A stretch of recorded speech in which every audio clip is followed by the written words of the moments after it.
This channel's content is strictly for educational and informational purpose and does not endorse or promote any form of violence, harm, illegal activities, self-injuries and communal disharmony. Electoral bond নিয়ে গত 15 April প্রধানমন্ত্রী নরেন্দ্র মোদী কি বলেছেন শুনুন।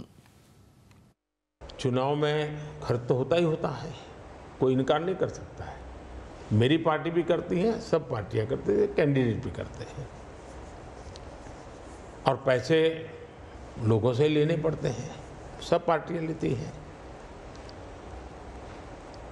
मैं चाहता था कि हम कुछ कोशिश करें कि इस काले धन से हमारे चुनाव को कैसे मुक्ति मिले। पार्लियामेंट में डिबेट में सबने उसको सराहा भी था। आज जो लोग उलट पुलट बोल रहे हैं उन्होंने सराहा था। पार्लियामेंट डिबेट देख लीजिए, 1000 और 2000 के नोट खत्म कर दिए। चुनाव में वही बड़े बड़ी मात्रा में ट्रैवलिंग करते हैं। जैसे हम पहले बीजेपी में चेक से पैसा लेंगे तय किया तो सब व्यापारी लोग हमें आकर के कहें साहब हम चेक से दे ही नहीं सकते। हमने कहा क्यों नहीं दे सकते?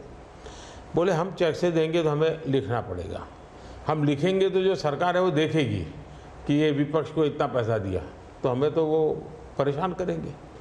इलेक्टोरल बॉन्ड न होते तो किस व्यवस्था में ताकत है वो ढूंढ के निकालते कि पैसा कहाँ से आया और कहाँ गया।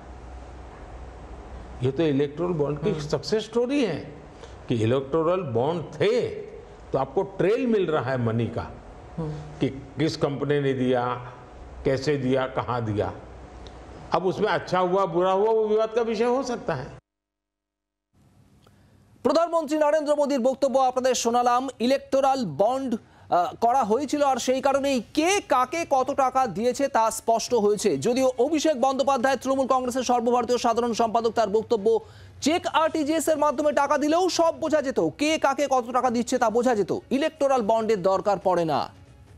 এই মুহূর্তে আমাদের সঙ্গে টেলিফোন লাইনে রয়েছেন সিপিআইএম নেতা সুজন চক্রবর্তী। সুজন বাবু, ইলেকটোরাল বন্ড নিয়ে এবার সরব হয়েছেন অভিষেক বন্দ্যোপাধ্যায়। তার বক্তব্য চেক বা আরটিজিএস এর মাধ্যমে টাকা দিলেও কে কাকে টাকা দিচ্ছে সেই সবই জানা যেত, ইলেকটোরাল বন্ডের দরকার পড়ে না। কি বলবেন?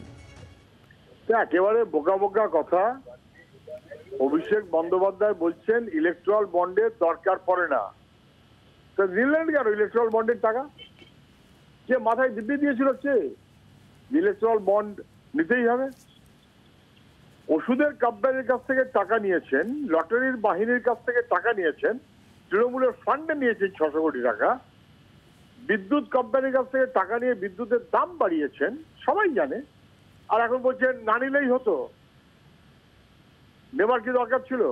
তো নিতে কে বলেছিল? কেউ মাথার দিব্যি দিয়েছিল?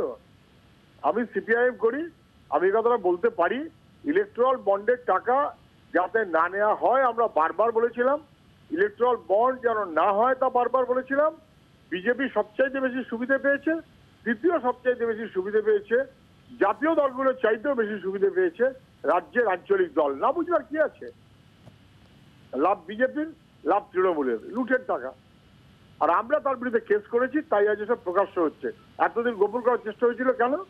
আর ধরা পড়ে গেছে বলে নতুন কথা বলছে। সব কথা কোনো মানে হয় না, ছেড়ালি পাড়া বলে আমি মনে করি। ধন্যবাদ। সিপিআইএম নেতা সুজন চক্রবর্তী আমাদের সঙ্গে ছিলেন টেলিফোন লাইনে। অভিষেক বন্দ্যোপাধ্যায় সরব হয়েছেন ইলেকটোরাল বন্ড নিয়ে। আপনাদের আরো একবার শোনাবো অভিষেক বন্দ্যোপাধ্যায় তিনি ইলেকটোরাল বন্ড নিয়ে ঠিক কি বলেছেন আজ। উনি বলছেন ইলেকটোরাল বন্ড করেছি বলে বুঝতে পারছি কে কাকে টাকা দিয়েছে। তাহলে তো চেকেও টাকা দিলে বুঝতে পারতো, তার জন্য তো ইলেকটোরাল বন্ড লাগতো না। কে কাকে টাকা দেবে এ তো আরটিজিএস করেও টাকা দেওয়া যেত, এনআইএফটি কোডের মাধ্যমেও টাকা দেওয়া যেত, চেকের মাধ্যমেও টাকা দেওয়া যেত। তাহলে ইলেকটোরাল বন্ডের মানে কি হয়? তো বিজেপি করেছে।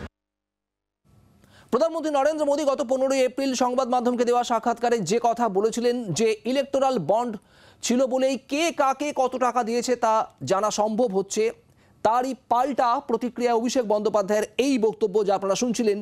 তিনি বলছেন চেক আরটিজিএস এর মাধ্যমে টাকা দিলেও সব বোঝা যেত। এই মুহূর্তে আমাদের সঙ্গে কংগ্রেস নেতা সৌম্য আইচ রায় রয়েছেন টেলিফোন লাইনে। সৌম্যবাবু, অভিষেক বন্দ্যোপাধ্যায় তিনি বলছেন যে ইলেকটোরাল বন্ডের দরকার পড়ে না, কে কাকে কত টাকা দিচ্ছে তা চেক এবং আরটিজিএস এর মাধ্যমে দিলেও বোঝা যেত। বক্তব্য অভিষেক বন্দ্যোপাধ্যায়ের, কি বলবেন? না, উনি ঠিকই বলেছেন, ওনার বক্তব্যের মধ্যে কোনো তফাৎ নেই। কিন্তু যখন পার্লামেন্টে বিলটা এনেছিল, যখন আমরা বিরোধিতা করেছিলাম, তখন তৃণমূলের অবস্থানটা কিন্তু অন্যরকম ছিল, কখন চুপ করেছিল। যাই হোক, সেটা বিষয় নয়। বিষয় উনি যেটা বলেছেন ট্রান্সপারেন্সি অফ ডোনেশন, সেটা তো নিশ্চয়ই থাকা উচিত। কিন্তু একটা জিনিস কিন্তু পরিষ্কার, কুইড প্রো কো, এই টাকাটা নেওয়ার বদলে কাদেরকে কাটমানি দেওয়া হয়েছে এবং এই কাটমানি নিয়ে কি কি প্রকল্প দেওয়া হয়েছে সেটা খুব ইম্পর্টেন্ট। এবং তার সঙ্গে আরো এটা ইম্পর্টেন্ট যে যাদের বাড়িতে ইডি গেছে, যাদের সংস্থা ইডি রেড করেছে, তারা বন্ডের টাকা দিয়ে ছাড়া পেয়েছে, তারপরে ইডি বন্ধ হয়ে গেছে, সেটা আরো বেশি ইম্পর্টেন্ট। এটা আগে দেখা উচিত বলে আমরা মনে করি। বাংলার আওয়াজ, বাঙালির আবেগ, জি 24 ঘন্টা।